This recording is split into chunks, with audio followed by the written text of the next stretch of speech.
যাদের জন্য সিনেমাটা করা হয়, যাদের জন্য আমরা সিনেমাটা করি, ওরা যেন আসলে অনেক খুশি হয়, ওদের ভালো লাগে, ওদের আনন্দ বেদনা সবকিছু মনে হয়, তখন আসলে মনে হয় যে না, একটা কাজ করে খুব সাকসেসফুল একটা কাজ করলাম। শুধু অ্যাকশন নির্ভর না আমাদের সিনেমাটা, খুবই স্টোরি ওরিয়েন্টেড সিনেমা। সবসময় দেখে আসছেন, ভালো কন্টেন্টের সিনেমা মানুষ দেখেন। যাদের জন্য সিনেমাটা করা হয়, যাদের জন্য আমরা সিনেমাটা করি, ওরা যেন আসলে অনেক খুশি হয়, ওদের ভালো লাগে, ওদের আনন্দ বেদনা সবকিছু মনে হয়, তখন আসলে মনে হয় যে না, একটা কাজ করে খুব সাকসেসফুল একটা কাজ করলাম। তো আজকে আসার পরে এটা প্রথম বুঝলাম যে না, সবাই এত অ্যাপ্রিসিয়েট করছিল আমাদের কাজটাকে, প্লাস গল্পটাকে।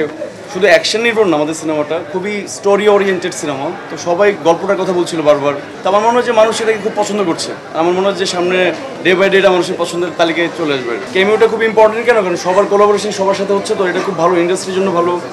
সবার সাথে সবার কোলাবোরেশন হলে, সবাই মিলে যদি আসলে কাজ করা হয়, এটা আমাদের ফিল্ম ইন্ডাস্ট্রির জন্য খুব ভালো হবে। সো ডেফিনেটলি এরকম কোনো অপশন আসলে আমি ডেফিনেটলি করতে চাই। আমার মনে হয় যে যারা এখনও দেখেননি, মিস করেছেন, খুব দ্রুত এসে ইনসাফটা দেখা উচিত। আর আমি বিশ্বাস করি যে ভালো সিনেমা মানুষ দেখেন, সবসময় দেখে আসছেন, ভালো কন্টেন্টের সিনেমা মানুষ দেখেন, হলে এসে দেখেন। আজকে তো 2 নম্বর 3 নম্বর দিন, আমার মনে হয় যে ডে বাই ডে আস্তে আস্তে আমাদের সংখ্যাটা বাড়বে অ্যান্ড মানুষ আরও বেশি এঙ্গেজ হবে সিনেমা হলে।